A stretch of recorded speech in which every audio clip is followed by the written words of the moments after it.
and welcome. My name's Brad Schleicher. I'm a director of higher education Marcom solutions here at Salesforce, and we're really looking forward to a great conversation today with 4 leaders about what it takes to create a truly student-centered approach to higher ed marketing. Now, you're watching this as part of Salesforce's sponsored session at the AMA Higher Education Symposium, and we're really excited that this session will also be rebroadcast afterward as Volt at AMA. This is the first episode of a new podcast series called Volt at. That's produced by our friends at Volt. They are the higher education marketing publication.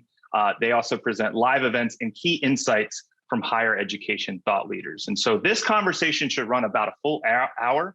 But if you have questions, please visit us in the Salesforce booth and drop us a line there. We'll be happy to connect you with our panelists for any of your questions. So without further ado, let's get started. Joining me today as co-moderator, we have Kevin Renton. He's principal of eCity Interactive and Volt.edu. And for our panel, we have Eric Greenberg. He's a senior director of marketing strategy and operations at the Wharton School.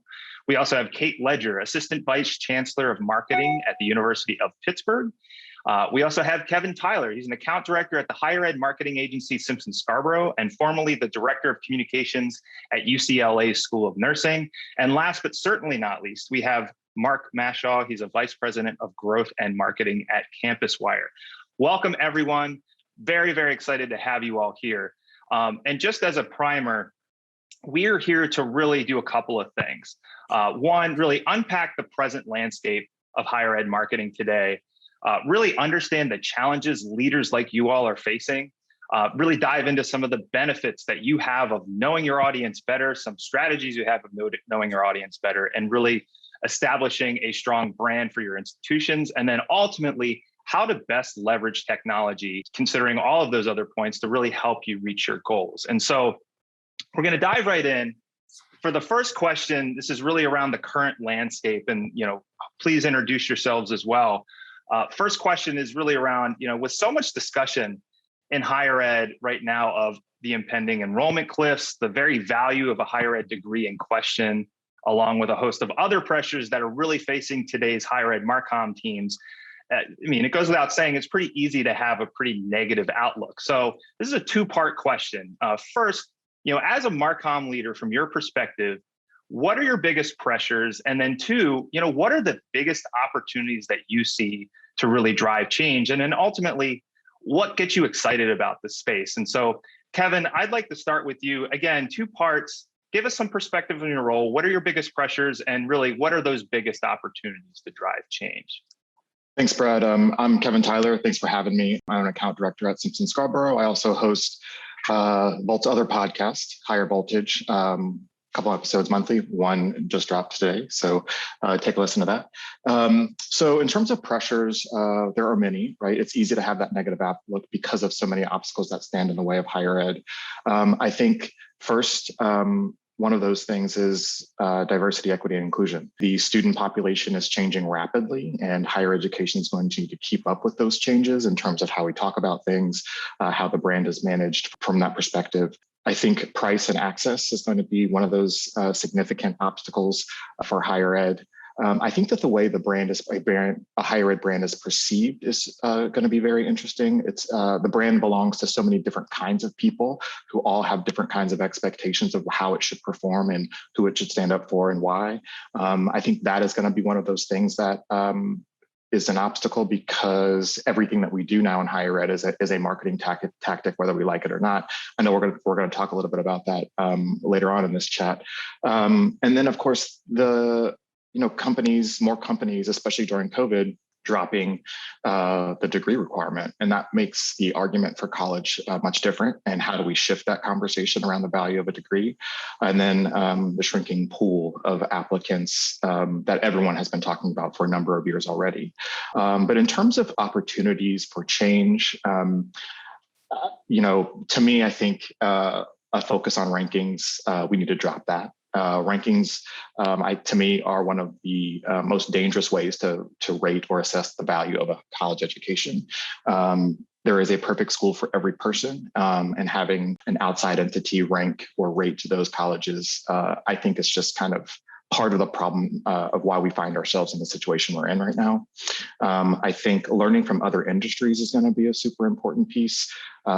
I understand the value of looking at what higher ed competitors and peers are doing or at their institutions, but I think taking a broader look at tech industry, at Fortune 5s, all of these other places that are making moves around higher ed as they meet their audiences where they are. I'm a firm believer that in terms of marketing and communication, higher ed could really take a page from the TikTok, YouTube, Instagram book, because those are the audiences that they're after. And it's a message that really kind of also belongs to higher ed about bringing your whole self and being a creator and all these things and a thinker. Those are messages that higher ed can probably learn or use on their own. Two more creative partnerships to meet students where they are and whatever their needs are, their basic needs, whether it's childcare, food, shelter, et cetera. Those are things, because higher ed's role is broadening, having access to mental health and food banks, et cetera. Those are things that higher ed now has to do. And so those partnerships are going to be important. And then the last one, and I think is one of the most important ones, is just being more student-centered as opposed to institution-centered. And that means understanding where your audiences are coming from, what they need, and how you can best support them so that the messages that you're putting out into the world are experienced in real life.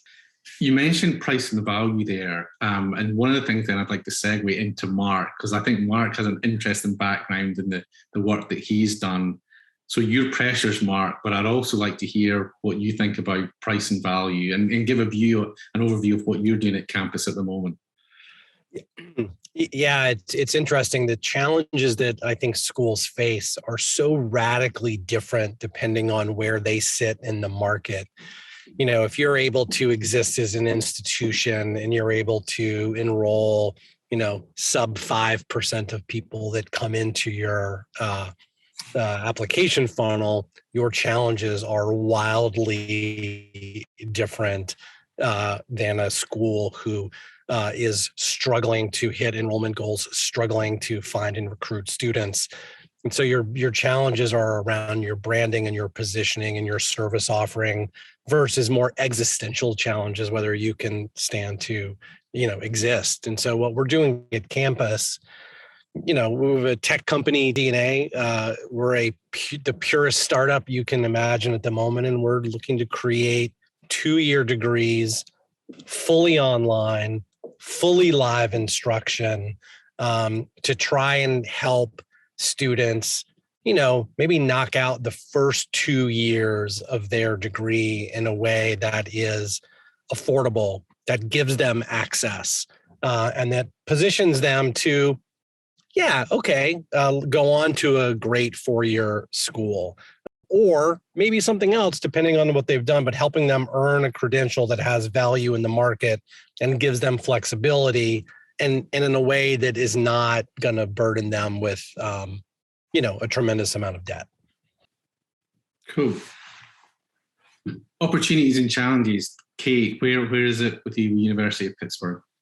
So what's interesting, I think, I'm going to present what I think is both an opportunity and challenge, of course, which is just digital transformation. I think it touches on a lot of what Kevin talked about. It's important when you think about diversity, equity, and inclusion and where, different populations stand on access to, the digital world and how we are communicating. I think it also touches on learning from other industries. Higher ed is just really slow at things, especially in the marketing world. And so this idea of how do we connect the dots for these technologies, your CRM and your website and the data, and how do we connect the people in the institution, because we are typically, and especially at the University of Pittsburgh, very decentralized. And so, we're sitting in our silos using different tools. And I think connecting those dots in this digital world is super important and a challenge for all of us. Kate, real quick, would you say that, you mentioned being decentralized. Do you think that a lot of these conversations about technologies are maybe pushing the envelope for becoming more collaborative as an institution? Are some of these through the lens of technology of which this is happening, or is this kind of a two-pronged approach to just evolving as an institution as a whole? I think that the important piece of this is that leadership comes on board and understands the power of the technology. And until you have that piece and sort of that top-down push, it's really hard to have the conversations at the lower levels. It's got to be a priority for the institution, which means a priority for leadership. Gotcha. Eric, would love to bring you in here as well, coming from Wharton's perspective, opportunities and challenges. Same to you. Sure, thank you. This is a great conversation. I think I'd love to have a beer at the pub with all of you guys and talk about this for hours. But this is some really good stuff. So a couple of things. It's interesting, this the sort of paradox that Mark hinted at of schools and where they are, because you have a lot of schools, well, the schools that can sort of maybe afford the technologies and the people don't have the pressures to change in that direction, and the schools that have the need to change can't afford the people and the technology. So it's this interesting paradox that we're trying to sort of navigate through, depending on where you are in that hierarchy, I guess, of wealth maybe. But also with regards to what Kate was saying, and this need for moving into a digital transformation, and what that looks like from my perspective is that there's sort of this growing demand for the results of a centralized marketing unit from senior executives at universities, but without the recognition that we operate in an environment which is so often decentralized. And so how do you once again try to navigate within that space? And I know that it can be done successfully, but I also know that it's slow, and it requires patience, and it is definitely the long game. But it does happen, and is a combination of I think sort of an internal grassroots movement that needs to happen to push that, combined with the environmental factors of the current environment, which Kevin was talking about, and this need to change. Because I actually don't have a negative outlook on where things are. I think you have a negative outlook only if you want things to always be the same forever. What we actually have is an opportunity to change. And now what we are trying to do collectively is figure out how to influence our organizations to change and adapt to the current environments. One of the things I'd like to add also as an opportunity that I think still kind of largely unaddressed wholly in the industry is the adult learner population. And especially now, with the 40 some odd million people who have some college no degree, getting those credits, certificate programs, whatever, we are now in a time of significant job shifting. And so what is the opportunity for universities to help fill the skills gap for people who are shifting jobs, changing job, whatever it is that they're doing? There is a very critical role that universities can play there. And I think that they can step into that space very easily. Kevin, I agree. I agree with that. And in terms of sort of opportunities in the idea of embracing technology, I know a lot of schools, again, sort of across the spectrum of fully online adult serving, but on a different example, I know that Morehouse is doing some interesting work online with a college completion program where they're, have an opportunity to get folks that I know that maybe started there but didn't succeed, or other folks who have that, pretty high ambition, and they're doing some interesting stuff online, and they're, kind of showing an interesting embrace of sort of how to do things a little bit differently. Eric, you mentioned one of the things there that, centralized teams or siloed teams, it's people and resources. Now, all of us within the market and technology world, within higher ed, the war for talent has never been so hot. The opportunities for people out in the market, whether it's with higher wages, working conditions, different opportunities, what are we doing to actually engage, attract, upskill our teams to keep them here, and what's your view on that issue? I'll jump back to you first, Eric. Yeah, well, and first, boy, oh boy, I wish I had the answer to this one, because we are also not immune to the great resignation that's happening. And as I think everybody is, it's really interesting, as Kevin, you and I talked about the other day, just the idea that sort of pre-pandemic, universities used to have the edge on the sort of work-life balance. And if not pay, and now post-pandemic, we really don't have that edge anymore. was looking the other day, I work in the marketing technology area, and the skills that make up my team, there's something like 40,000 remote positions that make up these that we're competing against. And because schools are trying to figure out their way with no remote at all, hybrid or fully remote. And I don't think most of them have done fully remote. And so I think, are now at a disadvantage because we're now competing in the general marketplace and in realizing that maybe we don't have the pay and the flexibility to compete for the actual talent needed to get us to the next level.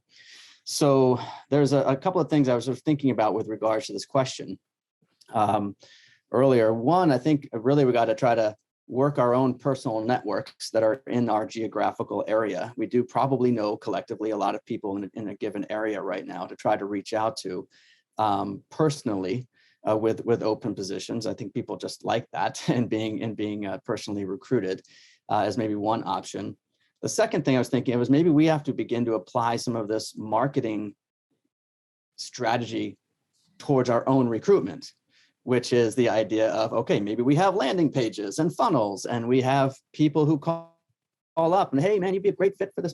And we try to basically work it, the way that we are with marketing to prospects. And maybe we even have more control because we're actually doing some of that from the marketing standpoint. Although in universities, we are all so very bound by university policies, which makes it really difficult to try to even create sometimes job descriptions that are competitive in the marketplace. But ultimately, I think that universities are going to have to evolve and look at what does it mean for their non-student facing, non-faculty facing administrative staff, because remote work is not a fad. A lot of agencies, a lot of companies have not even renewed their leases and they're working remotely. So it's definitely not a fad. And now we've got to figure out how to respond. I was going to say, Kate, I know that you mentioned digital transformation, and we were talking about the centralization or the coming together of teams and just the way of doing marketing, especially at a major institution. And I know you're frankly living this right now. Can you give a little bit of perspective on, not just the recruiting, but the retention and really kind of the upskilling of your staff to really accommodate this transformation? Yes, I think, Eric makes really great points about, recruiting these people to our institutions, and we're bound by university policies that make it really hard to do that in a way, we can be very aggressive in recruiting a prospective student that we can't do in the same way with staff, for example, and even in the retention of it. What I have found to be really powerful, and I'm concerned about losing with so much going to remote work, is being on campus and being engaged with the population that you're storytelling about, right? So that we are back on campus about 2 or 3 days a week at the University of Pittsburgh. Those are like the best days. I mean, I may sit on Zoom all day, but I make sure I take time to go out and walk campus, because the energy I feel from the students, moving around and running into faculty and people I know, I think you lose that from a remote perspective. And so retention right now for me looks like getting people into the office, seeing people in person, experiencing campus and all of the wonderful reasons why we work here in the first place. Those are two very super interesting points that Eric and Kate just made. And I think that's part of the power of a brand. I think higher ed institutions typically rely on brand for student recruitment, but really when you position the brand correctly, it's not just student recruitment, it's also faculty, staff, leadership recruitment. It's about putting a stake in the ground about what you exist for and what your philosophies are around life. And the way that brands, especially among Gen Z folks and just how the world is moving, that is the most important thing. You can't have a brand for students and a brand for faculty and staff and leadership. And so when we think about how universities and colleges will have to reposition themselves in the marketplace, it can't just be for students because then there won't be anyone to teach them or serve them or do all the other important roles on all the college campuses in the country.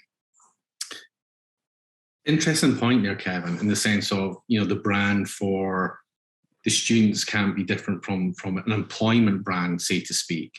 But take then for an institution that is, a leading in its field in a certain place and the brand is strong, and then a marketer comes into that institution, but we're not using leading edge technologies, we're not using a leading MarTech stack, we're not doing what commercial companies are doing in that world.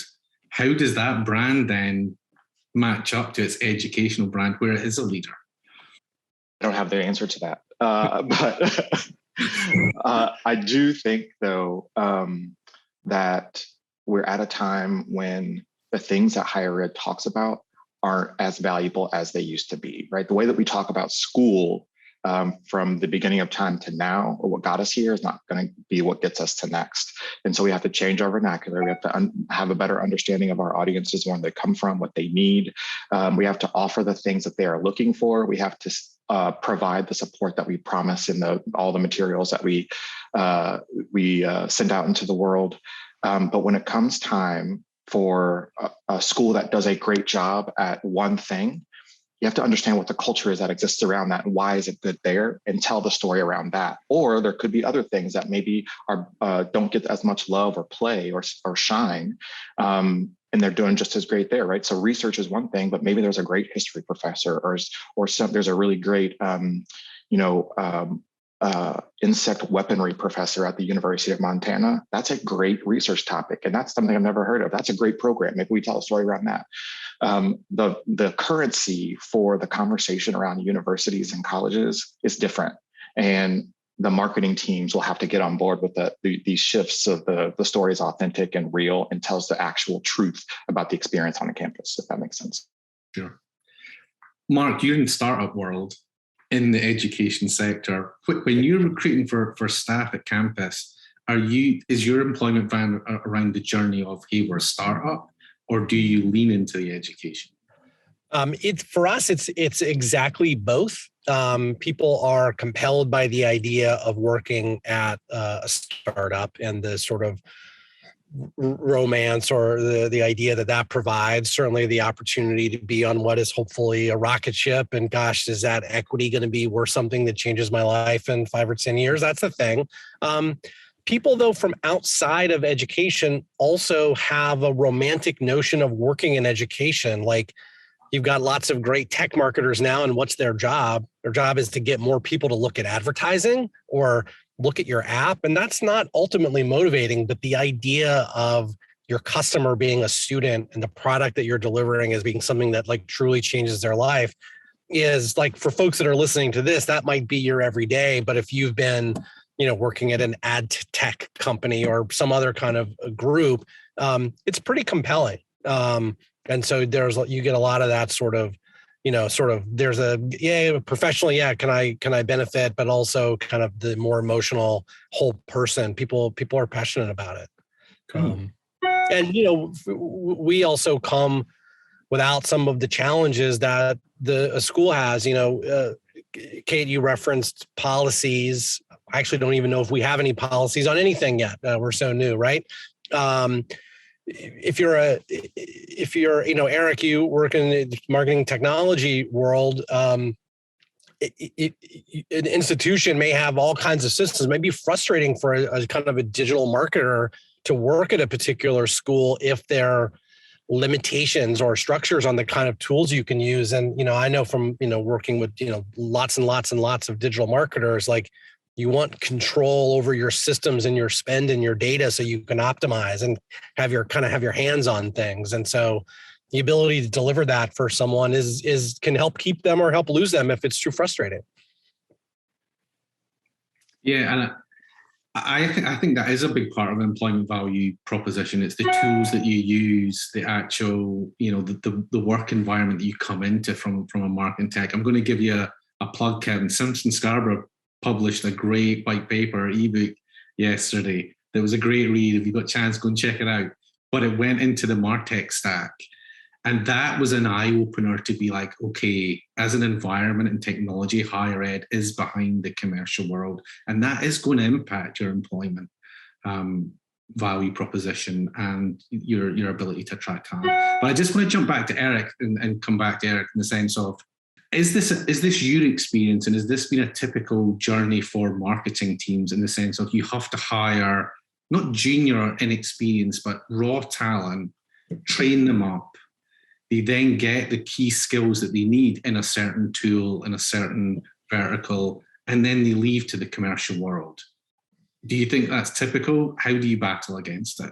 Yeah, so having spoken to a lot of higher ed places, I think that Wharton is in a particular place with marketing technology. I don't even think that most higher ed organizations have a dedicated marketing technology team. And we've had one for about 7 years, and we've had 9 people on the team, mature technologists, very unusual. And we've been able to maintain that for basically up until now. And so, but right now we are beginning to lose people to some of the pressures we mentioned earlier, remote working or opportunities for faster learning, faster growth outside of the university area. So I'm sort of wondering if that's where we're going to wind up being, or if that's sort of the new reality of this, is that we do hire more junior folks with the expectation that they're going to be there for 24, 36 months if we're lucky, and move on. And maybe that's sort of, I mean, personally, I feel very mentory to a lot of people, so I'm okay. And I'd like to see them kind of jump out and move on. But of course, it's always, it's a little hard to try to maintain a continuity without a core group of people. But I do think that is definitely going to be a case where maybe people are cutting their teeth at universities and then moving on to maybe faster, better technologies if they think they can have it elsewhere. I was going to say too, and Kevin, you brought this up. We were talking about employer brands and creating a brand for the staff that you have coming in, and one of the other things you had mentioned was culture, right? You have a culture for these marketing teams that are very collaborative, typically very creative. And again, to Eric, and I would love to hear from you, Kate, as well, is, once you do bring someone into the team, just from your perspective, even recently, I know we said we weren't going to say COVID very much. I'll be the first one to violate that right now, but how are you trying to build a culture? Because again, my wife comes from higher ed as well. And she said one of the things that at her institution was like the culture has totally been turned on its head because of COVID. And so, as you are bringing new folks into the mix, how are you trying to build a culture of collaboration, creativity, despite the pressures that everybody's really seeing right now? Sure. So I think actually that in some ways, technology, because of COVID, here we are on Zoom, right? Having these conversations, we were, restricted to our buildings and our spaces and our offices for a very long time with sort of we had no idea that we could do this the way that we're doing it now. And so that culture, how that transitions, how we transitioned online and now how we transitioned back into the office has given us an opportunity to choose the parts of it that we like and to stop doing the things that we didn't like. And I think that gives people a little bit of power and freedom to, help define that and how it changes moving forward. I do think that the culture should play off of your university's culture, right, more broadly. But again, we're all decentralized. This is my 5th office at the University of Pittsburgh, and every culture has been different in every, office. It's really fascinating how that is driven by the people around you. And so being really thoughtful about who comes in and, as part of that space is really important in that recruitment. Eric, any thoughts on culture as well? I know you talked a little bit about mentorship and things of that nature, but maybe assuming you've brought in some new folks recently or semi-recently, how has that culture changed for you? Well, I have to say, maybe everything I've learned about culture, I've learned from the Dirty Dozen. So I'm not sure if I'm the best. But for those of you who don't remember that movie, basically you're trying to World War II movie, taking a group of sort of disparate people and putting them into a common condition. I don't think they showered for like a month or something, basically, so that there was a commonality and a unifying factor. And I don't know how other people are doing it, but that's sort of what I have try to continue to nurture is this idea that we're a group here, the marketing technology team. We're going to be scrappy. We're going to figure it out. We're going to, do what we need to do. I'd kind of keep the idea of this, our motto of source of basically go out and do amazing things and don't make us look like idiots. Like those are the parameters, are pretty large parameters. So we're just trying to do interesting, neat things, and everybody gets a common say. Everybody's opinion is respected, and everybody gets to comment. It's not super hierarchical. I want people to push back on me. So that was sort of a very self-centered answer, but I'm not sure about how we do it with a larger team. And I know that at the marketing communications level, we try to build that Marcom sense of unity in how we're doing it as well. But yeah. One of the things I think I came from a university culture community before I joined Simpson Scarborough, and university communication can often be very reactive and like just trying to catch up with what is currently happening in the world. And I think when you have the right tools, whether it's MarTech, brand messaging, or otherwise, that allows you to be more proactive with your communication and get more manageability around your brand. So when you have the right tools, that means you have to invite the right people in to manage those tools and let them do the work that they are there to do. So if you have data analysts and social listeners and all these other people who are taking or keeping a close eye on the brand, then you can craft messaging that is more proactive than reactive. And I think higher ed so often gets caught on its heels because of not having those tools and those people, but also just because of the culture of communication there. Not everyone can afford all of the tools like we mentioned before. And of course, there are also situations that arise on a campus that no matter what you are listening to or watching, you can't really plan for. Those are the outliers.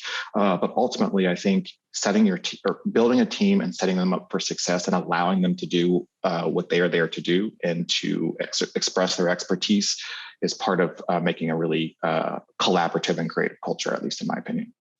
I'd like to follow up on that and suggest one thing that schools in particular could think about from a culture perspective and taking advantages of some of the pillars that make a university unique. Some of those features are no longer as attractive. We covered some of these things earlier. Kate, you're at an unusually beautiful campus that most people, I would imagine, would love to spend time on, but maybe not all the time anymore. And so that's less of an attraction potentially. And frankly, most schools aren't, they don't have quite that. Some is the sort of lifestyle, and maybe that's not as motivating. The thing that schools are in fact great at is education and teaching. And I think we probably all know that that's something that your marketing teams are desperately wanting and interested in: training, learning new skills, learning new technology.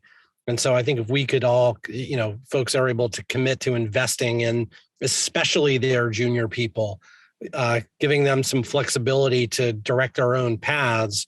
I think today's, especially junior employees, are so thirsty for that sort of investment and attention that that's a place that we could spend time and resources to build stronger cultures.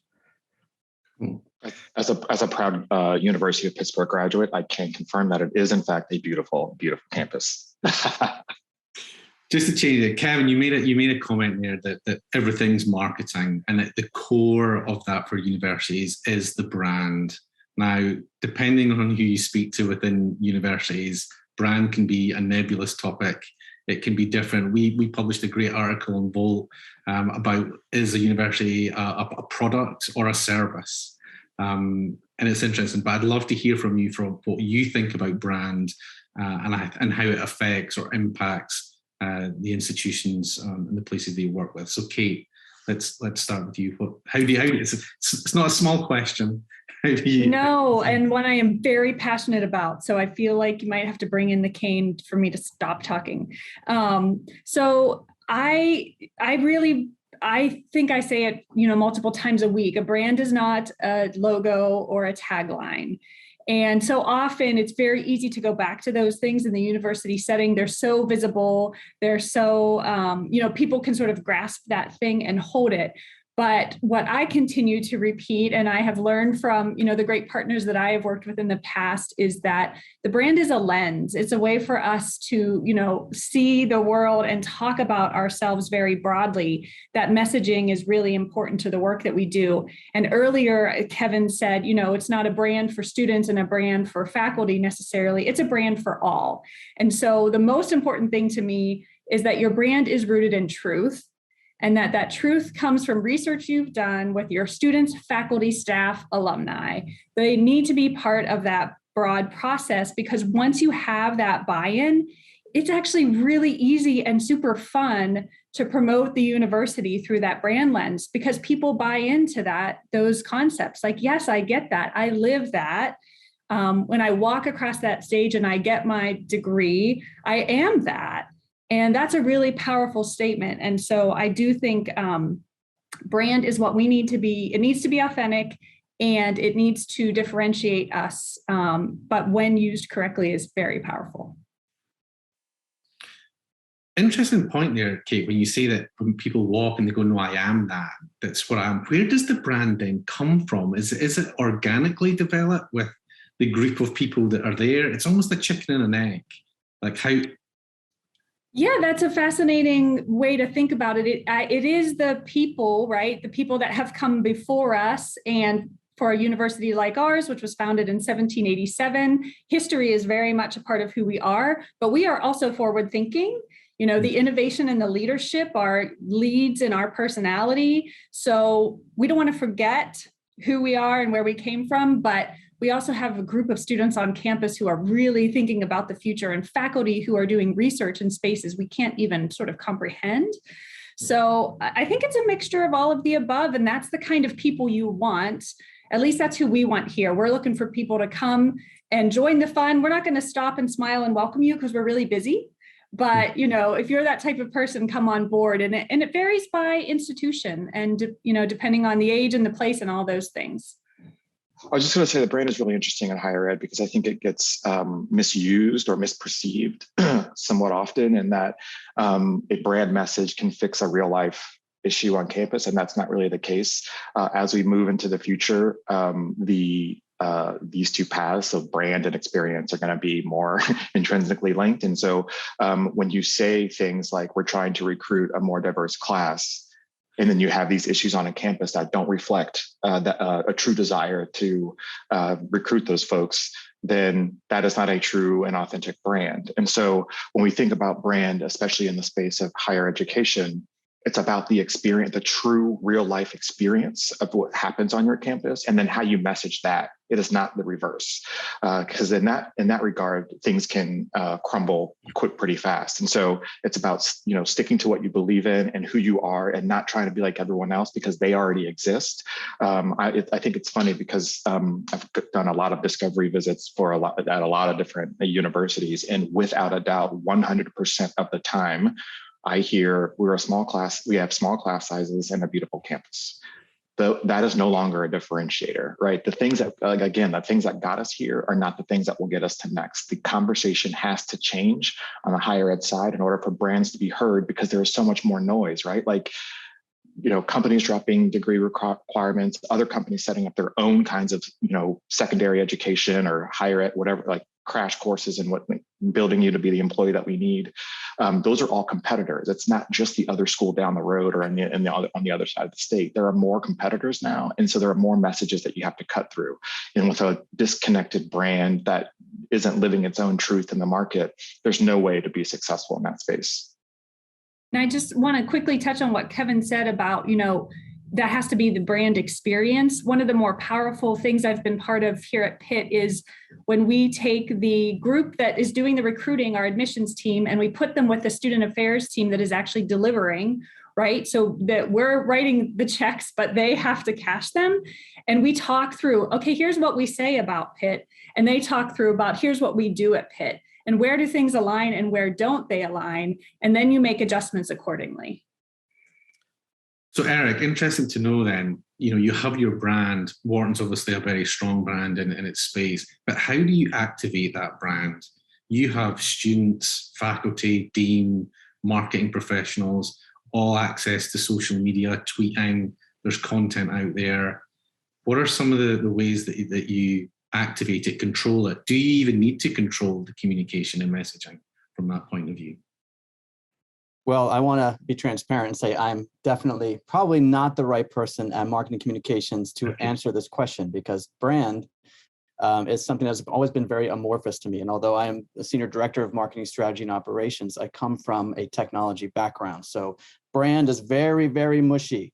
It feels like you're asking eyewitnesses about a crime and you get, 14 different answers. One thing I've definitely noticed, though, is that it's, to some of you guys have touched on it, is the idea of sort of just the words don't really matter that in that way. Like everybody is a global transformative leader, right? Everyone. And if there was a magic word that was going to distinguish you, somebody else would be using it the very next day.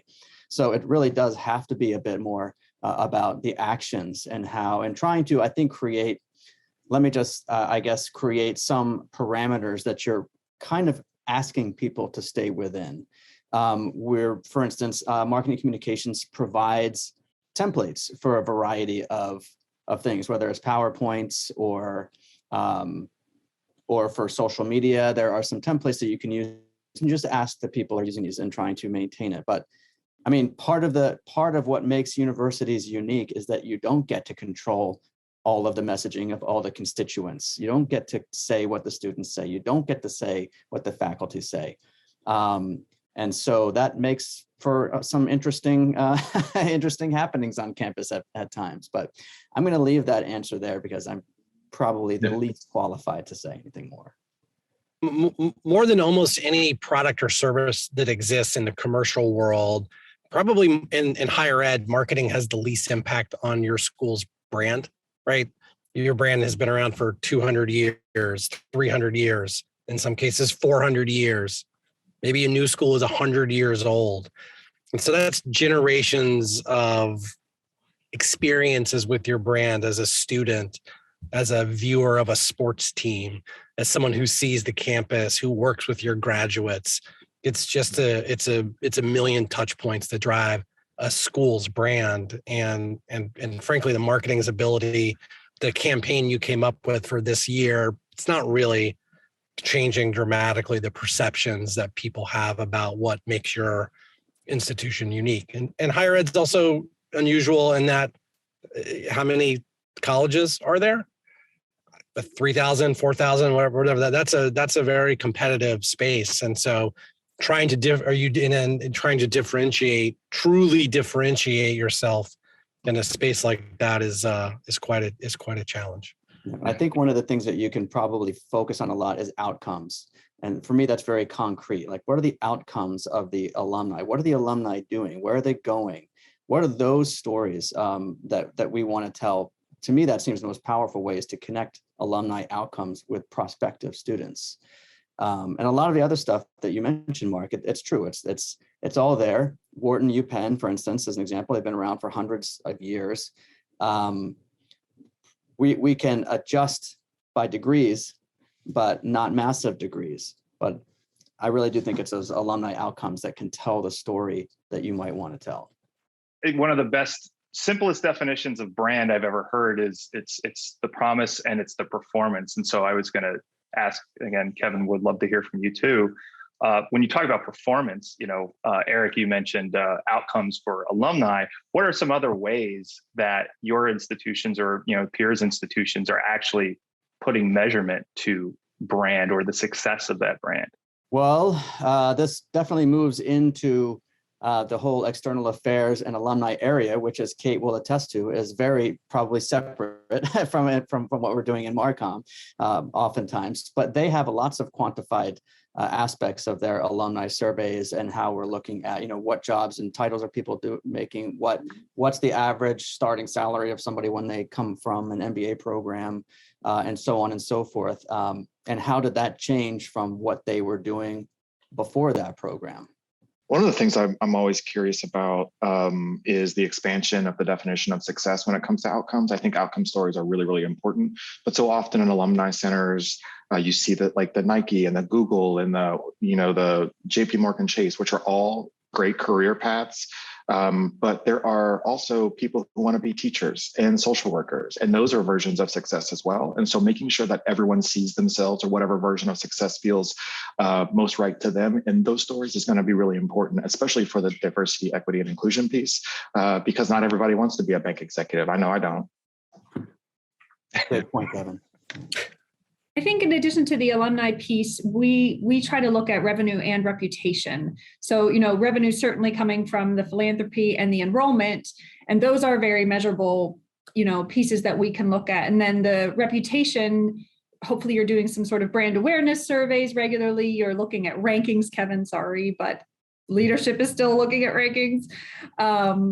And so I think that, those are two things that you can quantify. They're not ideal, but they are also helpful in a sense of getting people to buy into that concept, right? So one of the things I loved when I spent 5 years in our admissions office was that we were all very clearly working toward an enrollment goal. And that little lever that you pulled at your desk that day did in fact make a difference. And you felt like part of a bigger picture. And that really pushes brand too. And universities have a unique sense, and we can build that pride in place, just like I'm part of this really larger thing, right? It's like the greater good. And Brad, one thing I'll think about also when you talk about outcomes, and something that we'll be focused on over time is how much debt are students leaving with when they graduate, and how long might it take them to unburden themselves of that debt. That's certainly an angle and an approach that we think will be important for certainly a segment of students who affordability, is a massive issue. And so that for us as an outcome and as a way to talk about how little debt, you can leave students with can be important. One of the best examples of that to me is Paul Quinn College in Texas. They commit to, you'll graduate here with less than $10,000 in debt and have a high quality education. There are other examples all across the country. Obviously not every school can do that, but it's a messaging point that makes sense, especially to a generation that is very, very focused on affordability and debt and not leaving in the hole as deeply as I was.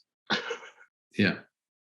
It's great. We've mentioned outcomes and how that impacts the brand. It would be great to then talk about the part that's the promise and the students when they're on that enrollment journey and how that promise and that brand impacts them at different steps. I'm interested to know, do you have data? Do you have points where you measure the impact of that measurement? And if you are using data at that promise part and in that enrollment part, how are you doing it? Eric, I'll go to you first.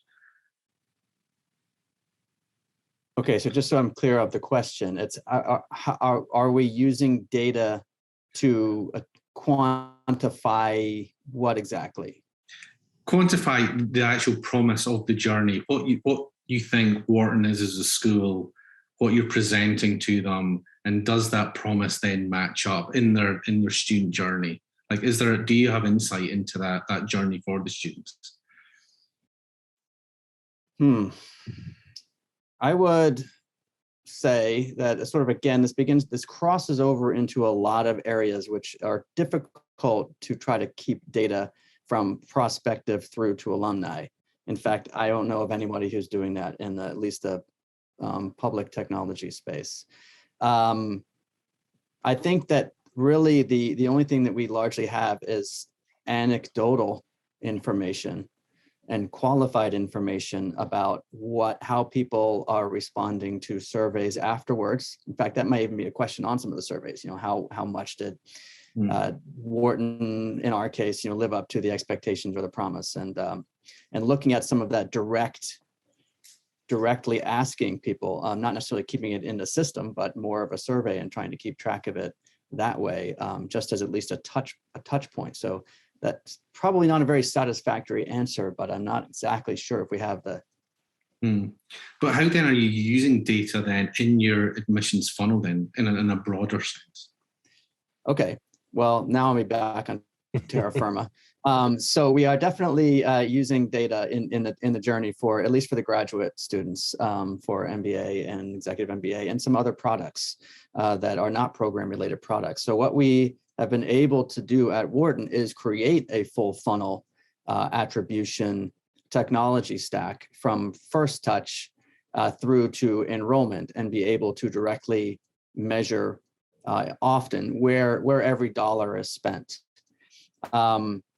We wind up using first touch of how we're bringing people into the leads, because it's unlike a widget that sits on a shelf for six weeks before it moves. This is oftentimes a 12, 18, 24 month cycle or lead, but when someone first kind of decides to investigate and then actually makes their way through to applying and enrolling, there may be a 12-month gap at some point between the first time and the second time. So it's very hard to try to get any kind of reliable, let's say, multi-touch attribution. And to be honest, I'm not even sure how much I believe in that.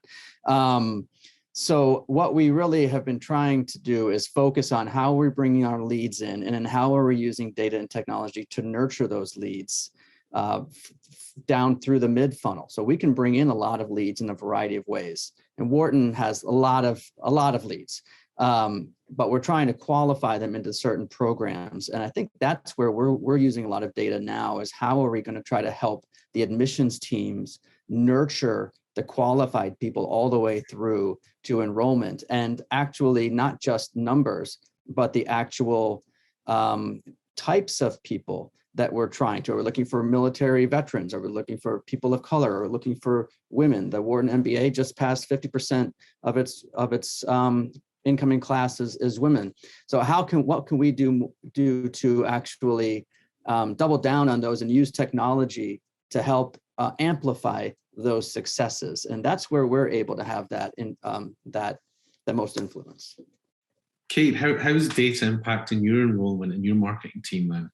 So in similar ways, right, we're using that. Leads really important. We're seeing that information. I think one thing about especially the undergrad audience, but we're also exploring this for the graduate audience now, is the personalization. It's just an expectation for this generation. And so the more we know about them, what can we get from before COVID, it was test taking, and now test taking has become optional, right? So we're seeing all of these data points as email open data changes, right? We're kind of losing a foothold on some of the information that could drive the journeys, but we continue to try to find ways to get at the things that, Eric talked about. It's not just the data, it's the types of people.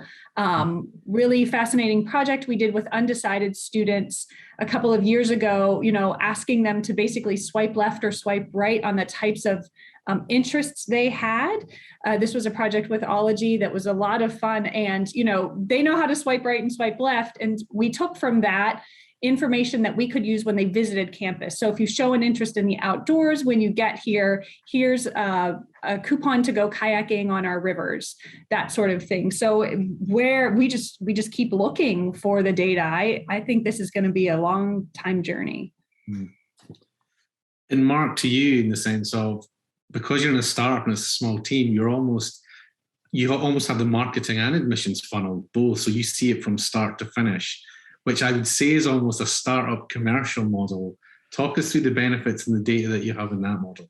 Yeah. So, one of the goals I had in place in starting out is laying that foundation for sort of a full funnel attribution model where we are able to track, not necessarily everything, but the things that are the most important. I tend to agree with Eric. I think you can measure everything, but not everything truly makes a difference. And so, but understanding where folks are coming in from, what are the decision points, and building out from the ground up, from the beginning, a tech stack that allows us to do that, I think will be important long term. One thing that you said at the beginning that was interesting was sort of the idea of like kind of quantifying and measuring the brand impact on sort of the funnel. As brands merge with digital performance marketing, I think a lot of us will see that your brand message and what resonates as a university brand message is not necessarily what might move the needle from a performance marketing perspective. If you're an MBA, if you're marketing an MBA program and you are willing to waive the GMAT, that's going to drive performance in your marketing funnel, but it might make your the brand marketers sweat a little bit that message is out there. So an interesting balance to kind of trigger what's on brand for your institution and what actually would be effective from a digital performance perspective.